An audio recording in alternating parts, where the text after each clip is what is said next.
The things we should give thanks for. What should you thank God for? Thank God for life.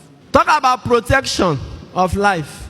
Especially in Nigeria, where the causes of death, the forces of death are more in number than elsewhere. In Nigeria, the things that can easily kill you, they are all over the place. They are very plentiful. So that you are still alive like this in Nigeria, you should be giving thanks to God though. Because the things that can kill you, the things that have killed many people, millions, hundreds of thousands, they are still there and they seem to be increasing. If it is not bad road, it can be a reckless driver. If it's not a reckless driver, it can be a dubious spare part seller who will carry expired brake pad or inferior brake pad and tell you, "Okay, this is original, made in Germany." And then you will pay money for it, and then you are cruising in your car, driving at 120, 140 with flavor playing Nabania. And you are confident that you have a good brake system. Only for you, for something to happen, you match brake. You don't know that it's bicycle brake equivalent that is in your car. You know how many people have died out of that? If you escape all these ones, what of armed robbers, bandits, Boko Haram, terrorists, killer headsmen?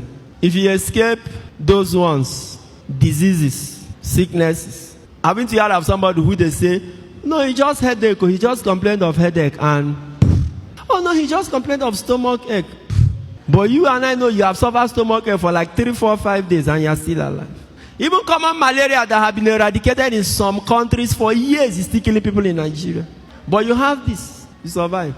Or if these ones do not kill you, what about quack doctors? Quack doctors that can even do surgery in you and forget their scissors inside your stomach. You know how many people have been torn open like 2, 3 times? And in Nigeria, there is no lawsuit.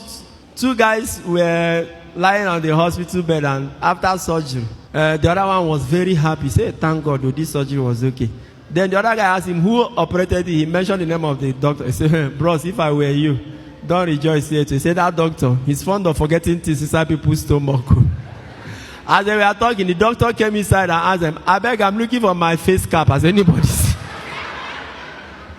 Of fake drug dealers, those who go to China or any place to manufacture low standard drugs. Do you know how many people have been killed in Nigeria? It's not one of the things that you wanted to use and kill Dora Akunyele. Fake drugs. It can complicate your... In fact, even if you are alive, it can make your life. Your life will be like a car that you were given to a quack mechanic. It will never be the same again. If you escape all those ones, PDP is there to kill you. If you escape PDP, APC is there. You escape APC, Nigerian police is there. Escape Nigerian police, NEPA is there. SARS. What we kill in Nigeria are bound. Then the other of all of them, witches and wizards. But don't get carried away. Which witches and wizards I'm talking about? It's not those ones that they say they fly at night and with broom. Nah, those ones are not your problems. The witches and wizards, they tell you travel at night or come in form of bat or owl. Those ones are not your problem. In Luke chapter 9, the Bible says Jesus gave them authority and power over all the devil. That means the Okapatapata of all the devils and all his words, followers. The witches and wizards in Nigeria, they are small devils. God has given you authority and power over the big one.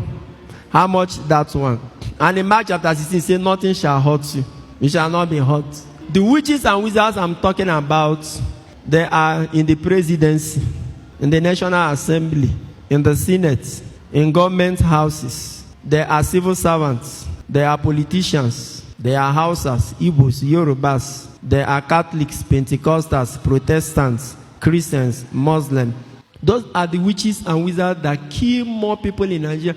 In fact, the other witches, I don't even know whether they have killed anybody. But these particular witches or wizards I'm talking about, they are responsible for thousands of deaths. If you are giving money to do road, and you don't do the road, and somebody has accident because of bad road and die, what do you think you are? You are a witch. You have taken blood. You are giving money to equip hospitals. You refuse to build the hospital or even equip. And the medication or medical attention that would have saved somebody is not, and the person dies. What do you think you are? It's a witch. We have them all over the place. That in Nigeria, pensioners will be queuing to take their pension of 50,000. And they wait and wait until some will die. Because somebody doesn't want to push they are fine. Or somebody has swallowed the money meant for their pension. And you tell me you are a human being. No, you are a winch. Witch is sweet. You are a winch. Winch. And a huge one, a winch. Those are the ones you should be afraid of. Forget about these ones that some men of God tell you that. Those are not the ones. The witches and wizards that have key destinies in Nigeria, they are presidents, governors, senators, members of House of Rep, civil servants, and contractors. Those are the ones that have key.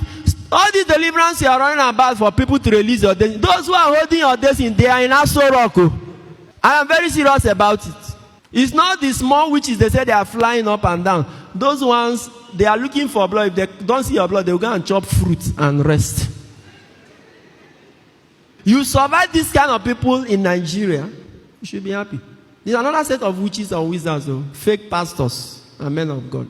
Those ones who have given people wrong pseudo-religious theories. They have destroyed marriages, bankrupted businesses, and made people to start thinking backward. They even block you from seeing where your real problem is coming. Men of God are coming to a family, and brother will become afraid of his own brother. Relatives will no longer eat their food. Before you even shake a relative, you remember what they told you, that they are transferring power. If you have survived all these forces, just know that Psalm 91 is working in your life.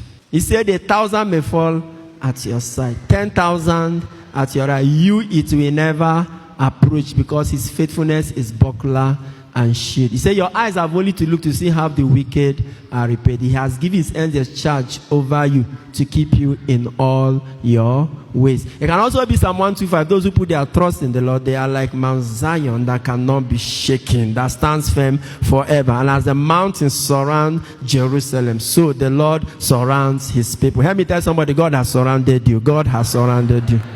That is the reason you are alive today. And I pray that he'll continue to surround you all the days of your life. In Nigeria, our average life expectancy is very low. What is keeping us alive aren't things you see physically, it's by the grace of God. That's why you should wake up and be thankful. In Nigeria especially, be thankful. So thank God for protection. Sign up with the largest community of Catholics online. Make new friends, chat, post pictures and videos, make and receive audios and video calls, interact with lots of priests and religions. Download the app from Google Play Store.